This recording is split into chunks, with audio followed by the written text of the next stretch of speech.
दोस्तों, सऊदी अरब के मक्का शहर में मौजूद काबा मुसलमानों की सबसे पवित्र जगह है। कुरान पाक में बताया गया है कि हर मुसलमान को अपनी जिंदगी में एक ना एक बार तो काबा आना चाहिए। इसीलिए यहाँ पर आपको हजारों की संख्या में मुसलमान इस पवित्र जगह पर माथा टेकते हुए नजर आएंगे, जिसे हम अपनी नॉर्मल भाषा में हज की यात्रा भी बोलते हैं। लेकिन आश्चर्य की बात तो यह है कि काबा के अंदर किसी भी हिंदू को नहीं जाने दिया जाता। और क्या आप मक्का शहर के कुएं से निकलने वाले जमजम के पानी का रहस्य जानते हैं, जिसे लेकर वैज्ञानिक भी अभी तक चक्कर में पड़े हुए हैं? अगर नहीं तो ये वीडियो लास्ट तक जरूर देखें। आज के इस वीडियो में हम आपको काबा से जुड़े हुए कुछ ऐसे फैक्ट्स बताएंगे जिन्हें सुनकर आपके होश उड़ जाएंगे। पर हाँ, अगर आपने अभी तक हमारे चैनल को सब्सक्राइब नहीं किया तो बिना एक पल की देरी किए फैक्ट मंत्रा चैनल को अभी के अभी सब्सक्राइब कर लें। आइए दोस्तों, सबसे पहले बात करते हैं काबा को कब, किसने और कैसे बनवाया।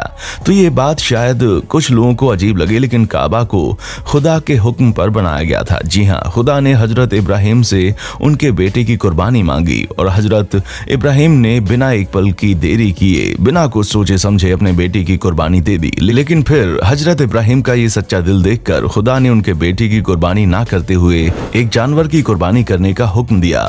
और फिर खुदा ने इब्राहिम को पैगंबर बनाया, उनके लिए एक घर भी बनाया। दोस्तों, कुरान में ये भी बताया गया है जो काबा आप मक्का में देख रहे हैं, बिल्कुल ऐसा ही काबा जन्नत में भी है, जहां पर हर दिन 70,000 फरिश्ते उसकी परिक्रमा करते हैं।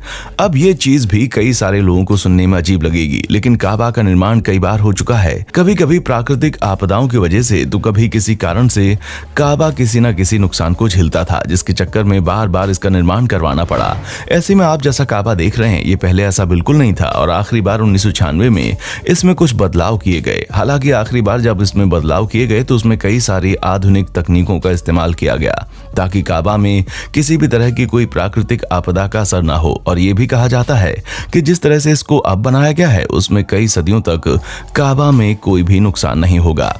दोस्तों, जैसा कि हमने आपको बताया कि काबा कई बार पुनः निर्माण के अलग अलग चरणों से गुजरा है और ऐसा सिर्फ इसलिए किया गया क्योंकि खुदा का ये कहना है कि काबा का निर्माण मेहनत और मजदूरी यानी कि केवल पवित्र स्रोतों से ही आने वाली राशि से किया जाएगा, वरना तो अब तक ये सोने का बन चुका होता। और ये श्रद्धालु बात जानते हैं कि उनका खुदा केवल पवित्र स्रोतों से आने वाली राशि के बनाए हुए घर में ही रहेगा। यही वजह है कि कई बार बड़े बड़े लोग काबा का अच्छे से निर्माण तो कराना चाहते थे, लेकिन पवित्र स्रोत से आए पैसों की कमी के कारण वो नहीं पाए। यही वजह है कि काबा का आकार समकोण तय किया गया था, लेकिन गलत तरीकों से आए पैसों से इसका निर्माण नहीं होना था।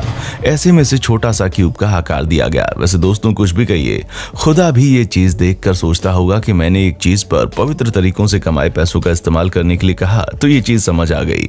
वाकई में लोग कितनी कम मात्रा में पवित्र तरीकों से पैसा कमाते हैं। वैसे क्या आप ये बात जानते हैं कि पहले काबा में 2 दरवाजे और एक खिड़की हुआ करती थी। सबसे पहले एक दरवाजा अंदर आने के लिए और एक दरवाजा बाहर जाने के लिए हुआ करता था। यहाँ तक कि काफी समय तक यहाँ पर एक खिड़की भी रही, लेकिन आज के समय में जिस तरह काबा का निर्माण हुआ है वहां पर केवल एक ही दरवाजा है और कोई खिड़की नहीं है। और आप ये बात भी जानकर हैरान हो जाएंगे कि एक ऐसा वक्त था जब काबा पूरा रंगीन था। जी हाँ, आज काबा की पहचान बने काले रंग की जगह कभी हरे, लाल और सफेद रंग ने ले ली थी, जो इस रूप में लोगों को बहुत ही प्यारा लगता था। आपको बता दें कि घाटी के निचले हिस्से में होने की वजह से बारिश के वक्त काबा में अक्सर पानी भर जाया करता था, लेकिन चाहे बारिश हो या फिर बाढ़, यहाँ पर आने वाले श्रद्धालुओं की कोई कमी नहीं होती।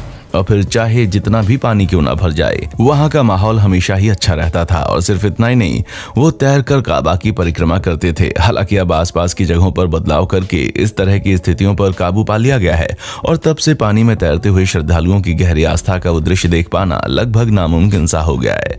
क्योंकि जब श्रद्धालु तैरते हुए काबा की परिक्रमा करते थे तो नजारा कुछ और ही होता था। और दोस्तों, क्या आप ये बात भी जानते हैं कि काबा का काला पत्थर टूटा हुआ है? जहाँ कई लोगों का ये मानना है कि काबा का काला पत्थर एक इजरायली समूह द्वारा चुरा लिया गया था और जब उनसे वो वापस हासिल किया गया तो उसके टुकड़े टुकड़े हो चुके थे। यहाँ तक कि उस पत्थर के कुछ ऐसे हिस्से हैं जो कि पाए नहीं जा सके। दोस्तों, काबा की चाबियां बनी शैबा परिवार के पास होती हैं और उनकी इजाजत के बिना कोई अंदर नहीं जा सकता। फिर चाहे कोई कितनी भी बड़ी हस्ती क्यों ना हो, काबा में उन्हें अंदर जाने के लिए इनसे इजाजत लेनी पड़ती है। हम आपको बता दें कि काबा के इतिहास में कई सारी गौरवपूर्ण बातें छिपी हुई हैं, जिससे हम आपको काफी कुछ सीखने को मिलता है। जिसका सबसे बड़ा उदाहरण तो आप यहाँ ले लीजिए कि दुनिया भर के मुसलमानों को जोड़ने वाली कड़ी का सबसे अहम स्रोत काबा ही है। क्योंकि दुनिया भर में रहने वाले मुसलमान चाहे किसी भी मुल्क या फिर कॉन्टिनेंट में क्यों ना रहते हों, वो जैसी चाहे लाइफस्टाइल क्यों ना जीते हों, लेकिन उन्हें एक करने वाला ये काबा ही है जो उन्हें खुदा के घर से कम नहीं लगता। और यहाँ लोग जाते ही इसलिए हैं ताकि वो खुदा से रूबरू हो पाएं। अब दोस्तों हम आपको मक्का शहर के कुएं से निकलने वाले जमजम पानी की बात करें तो सबसे बड़ी हैरानी की बात तो ये है कि मरुस्थल में एक कुआं बना है और इस कुएं से हर दिन हजारों लोग पानी निकालते हैं। लेकिन ताज्जुब की बात तो ये है कि इतने सालों में ना ये कुआं सूखा और ना ही इस कुएं का वाटर लेवल कम हुआ। अब आप सोच रहे होंगे कि भला ये कैसे?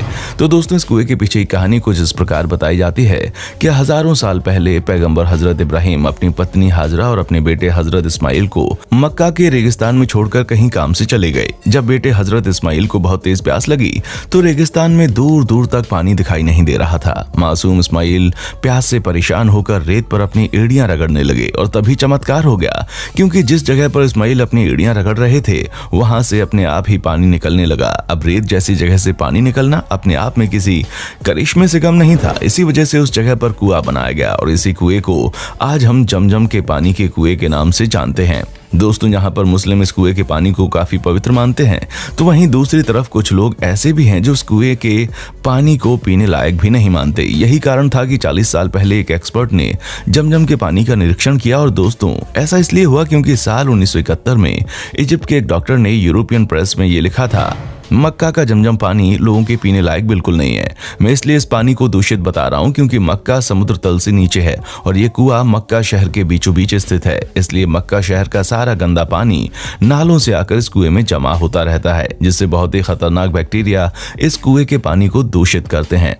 दोस्तों इजिप्ट के डॉक्टर का ये स्टेटमेंट इतना ज्यादा वायरल हुआ कि जमजम के पानी को यूरोपियन लैब में चेक करने के लिए भेजा गया, पर जब सभी जांचें हुई तो उसका परिणाम लोगों को वाकई में हैरान करने वाला था, क्योंकि रिपोर्ट में ये चीज तो साफ हो गई थी कि डॉक्टर ने जो कहा था वो बात बिल्कुल सही थी कि मक्का शहर का गंदा पानी आकर इस कुएं में मिलता जरूर है, लेकिन वो गंदगी इस पवित्र पानी को दूषित नहीं कर पाती है। उल्टा पानी में मौजूद मैग्नीशियम और कैल्शियम की मात्रा इतनी ज्यादा है कि इसको पीने वाले कमजोर से कमजोर व्यक्ति को ये पानी एकदम से ऊर्जा और तरोताजा बना देता है। साथ ही जमजम के पानी में पाया जाने वाला फ्लोराइड कीटनाशक की तरह कार्य करता है। इसी वजह से यहाँ आए लोग इस पानी को अमृत समझकर ऐसे पीते हैं मानो ये उन्हें एक नई जिंदगी दे देगा। अब दोस्तों आपका इस पर क्या कहना है हमें कमेंट करके जरूर बताएं और इसी तरह की इंटरेस्टिंग वीडियोस को लगातार देखते रहने के लिए हमारे शानदार चैनल फैक्ट मंत्रा को लाइक, शेयर और सब्सक्राइब करना बिल्कुल ना भूलें। देखने के लिए शुक्रिया। दोस्तों आपको स्क्रीन पर 2 और वीडियोस दिखाई दे रही हैं, जिसे देखने के लिए स्क्रीन पर क्लिक करें।